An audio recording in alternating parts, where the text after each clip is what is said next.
What is going on, my super sandwiches? Rhymestyle here today, joined by Geekdom 101 for another what? A Dragon Ball Super discussion? What? We're talking about Dragon Ball Super on this channel? That's new. No, I'm just kidding. Obviously, you're going to keep talking about Dragon Ball Super because it's a hot topic. Today, we're talking about Monaka. Why Monaka? Because he has nipples, big nipples. Great punta, great pointy nipples. So, to those who don't know, and by the way, are we going to talk about spoilers in this, Geekdom? We will speculate on possibilities and spoilers for, you know what, just to be safe. Light spoilers, because the reality is that in about 2 weeks the anime will have caught up with the manga and actually have passed it, so we're gonna get into legitimate uncharted territory with the anime now we really don't know what's gonna happen, which is kind of exciting. Yeah, so in that case, possible spoilers in case you accidentally click this video, and we don't want to ruin the show for you. So probably nothing major though. Nothing major. Monaka is really going to be the big focus here, and at this point, after watching episode 32, he's been revealed, so that's not really a spoiler. We're going to just kind of talk about his potential, because as we know, according to Beerus, he is the strongest warrior. He is the ace in the hat, as Beerus has referred to him as in 32. And it's also mentioned that he's going to fight last, essentially kind of like a fail-safe. If Goku, Vegeta, Piccolo, and we already know Majin Buu failed, if those four fail, then Monaka will carry the whole team, and Beerus has a lot of confidence in him. But Geekdom myself, we don't think he's going to be as awesome as Beerus is putting too much faith in him. Well, no, he might actually be more awesome. That's the thing, we don't know. He might be more awesome, but there's also a possibility that he won't actually be that awesome at all, just because, well, it's I don't even know how to really put this. Geekdom, you want to like jump into this? Well, yeah. Well, the whole thing I wanted to talk about was that, like, okay, when on Dragon Ball Super episode 32, Goku punches him right in the face and his eyes get all watery. He cries like, "Why'd you do that?" You know. So I've been reading comments from people that have been saying, "Oh, well, wait a minute. I thought he was really strong. You know, is he a pussy? Like, what is, you know?" And I think that, you know, again, you got to understand kind of how Toriyama does things.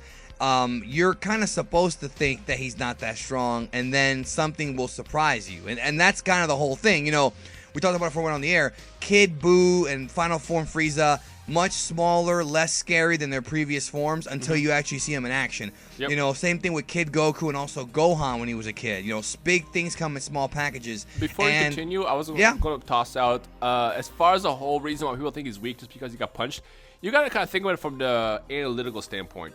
If you're watching this and you see Monaka really like dodge Goku, then you'll know, okay, he's a threat. Now our guard has been dropped even more because he got punched, and we're further thinking that he's going to suck. On top of that, Dragon Ball Super has been very comically driven as well, so it's like, had he dodged him, it would have been cool and expected, but at the same time, him getting punched, I didn't expect at all. On top of that, it was funny. So that's why they did it the way they did it. But keep going. Yeah, and plus he got sucker punched. You know, that's the thing. Yeah, but here's the thing, like, I am expecting big things from Monaka. I think he is going to wreck shit. Some people have theorized that he's going to have a transformation. And no, folks, it is not Ozato. Please do me a favor and throw up a picture of Ozato on here. I'm actually This is Ozato. He's from Dragon Ball VR, which is a game from 1995, I want to say. It was 94? It's right around there. Yeah, I'm actually dropping a video, Who is Ozato? It actually should be on the channel now as of this video. Is this going to be an early video for you tomorrow? 1993, I was close. Okay, so I was off by a year. Okay, is this video going up early? When is the video going up? This is going up on Wednesday. Today's Wednesday. Okay, so yesterday, time travel, my Ozato video is up on the channel, so you can learn about the entire history of Ozato. Anyways, cheap plug. But no, it's not Ozato, but people think that he's going to have a transformation and wreck shit, or maybe in that little form he might, you know, do it. The other theory I had, which is, again, total Toriyama, is that Beerus hasn't fought Monaka because he said he hasn't seen Monaka in years. Maybe when Beerus fought Monaka the last time, he was really strong, and maybe Monaka was slacking off, and maybe in the tournament, he's going to find out that Monaka hasn't been training, and he ends up getting punked out by Hito or one of these guys, and then he's like, Monaka, what the hell? You almost kicked my ass once. And then Monaka could be like, well, I haven't been training.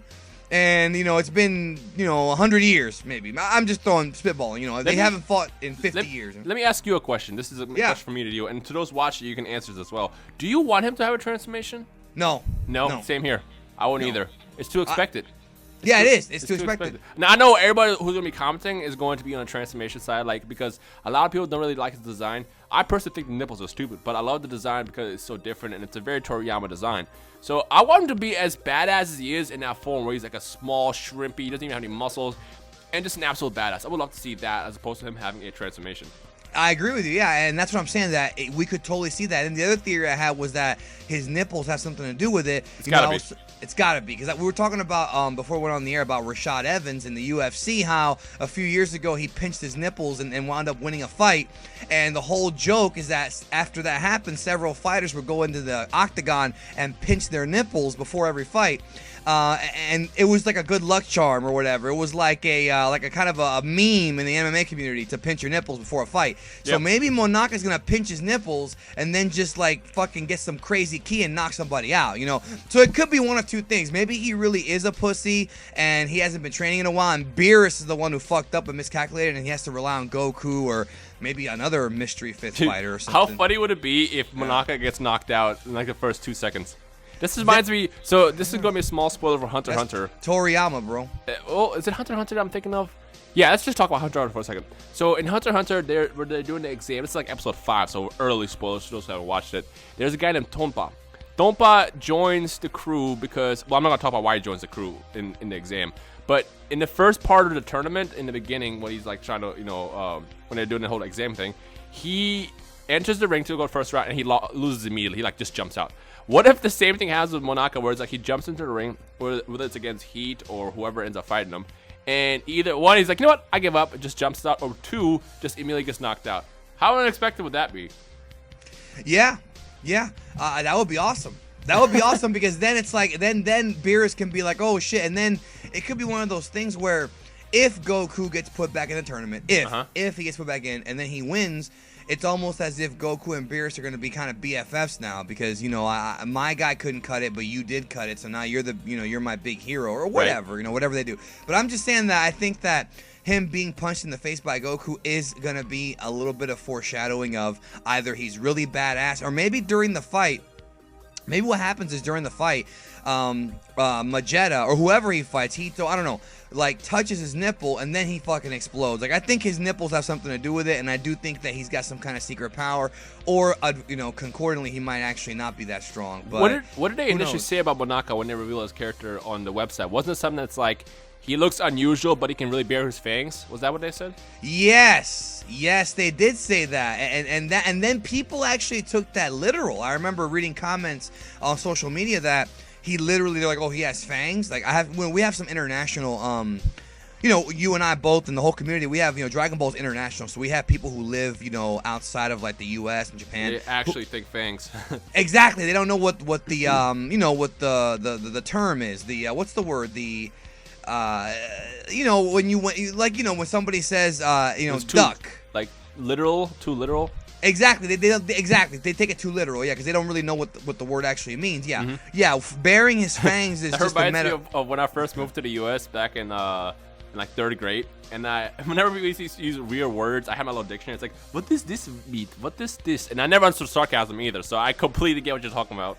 Wait a minute, did you really have that accent? Yeah, I was foreign. I was super foreign. I walked around with a little dictionary. It was third grade, and I was like, what is this? I remember one of my funniest memories is I didn't want to do homework, and the teacher. You really need to bring that accent back for one of your videos. The teacher, I didn't want to do homework, and I figured out a secret life hack to get out of homework is to act stupid. And I remember she was like, what we had to do for homework was take like 20 words and write them like 4 times each. And I was like, oh, I do this to this, and she was like, no, you do it 4 times each. I'm like, I don't understand. And then she was like, you know what, it's okay, just don't worry about it. I was like, yes. I was a little scammer. I was an asshole, but I got out of homework and it worked. But I know exactly what you're talking about. That foreign language barrier. The language barrier, yeah. Because people think that bear your fangs is like literally he's gonna have fangs. I don't think he literally has fangs, but maybe he does have a transformation. Who knows? But that is kind of funny that you did that, because I was just kind of like you. I didn't learn English because I'm also a foreigner. I didn't learn English until first grade, I think. Kindergarten, I started learning. First grade is when I started learning a little bit. And it's just funny because, I mean, no disrespect, but I could speak better English than 90% of these Americans who were raised here. Yeah. And I'm on my second language. I don't know when I was a kid. Yeah. Now, not so much. But yeah, you just popped me, bro, because you gotta do a video with that. You gotta do a video with that accent one day. What is this? What am I drawing from Dokkan? Oh, it's a Broly. Oh, right, 2 times each. Okay, I'll do this. No, I was super foreign. So I guess the one question that I want to answer to those watching is, if there's only one thing you can pick out in this video that you want to respond to, do you think that Monaka will have a transformation? Yes or no? Comment that below. Comment that below. I want to know. And on top of that, if he does or doesn't have, how will you feel about that? Because like I said, with me, I don't want it to happen. I want it to be just that little short, weird, red-looking dude that's just a badass for no reason. And I actually also want the people to comment, do you think he's really that strong? Do you think that this is a red herring and that he's going to unveil some, even with or without transformation, that he's going to be really, really strong and win the tournament? I did pick him to win the tournament. Or do you think that he is really a pussy? He hasn't been training in like 10 years, and Beerus made a huge miscalculation in relying everything on him. You know, and they could even do a joke where Goku even tells him, he's like, what do you mean relying things on him? Haven't you read the manga? Everybody always relies things on me. They're waiting for me to do something. That's the entire story of the manga. Geekdom, what you mean by herring? He's a fish? He's a red fish? Red herring? There you go. I had to toss that out there just because. There you go. Wait, who has a ring? Who's getting married? You know, yeah. That's it right there, bro. I think we pretty much covered everything that we want to talk about. So either he's going to be super strong or he's going to be weak. As far as transformations, let us know what you guys think there. Is there anything else you want to talk about? No. The only last thing we could talk about here is I hope that they hurry up, and it's going to be a while, but I can't wait for them to put him in the Dokkan game. It'll be a while though for the global one. I want him in the next Xenoverse game. That's what I want. Well, yeah. I mean, we talked about it a million times. There's like a million new characters now, so they could do Xenoverse 2, 3, 4, 5, and 6, and still use just these characters. Maybe not 6. Truth. No, they could. They could. Yeah. I mean, they haven't even touched. I mean, dude. One last thing. There's so many characters that they have not even touched on in Xenoverse that have been in Dragon Ball Heroes and in Dragon Ball Online. I mean, you know, everybody was marking out over Mira and Toa and Demigra, but they haven't even touched on the masked Bardock. They haven't done Fu. They haven't done the Red Pant Army. They haven't done Cell X, which is one of my favorites. They haven't done Android 13,000 or whatever. I think it's 9,000 and 16,000. There's all this stuff that they haven't even touched yet that could be in Dragon Ball Xenoverse 2. Right. You know, Jocko, the Galactic King. It's endless. It really is. Yep. So let us know what you guys thinking on Monaka. Any questions, comments, feedback, thoughts, theories, speculations. If you want to just comment hi, go for it. And I guess that's everything. We'll see you guys in the comment section below. Peace.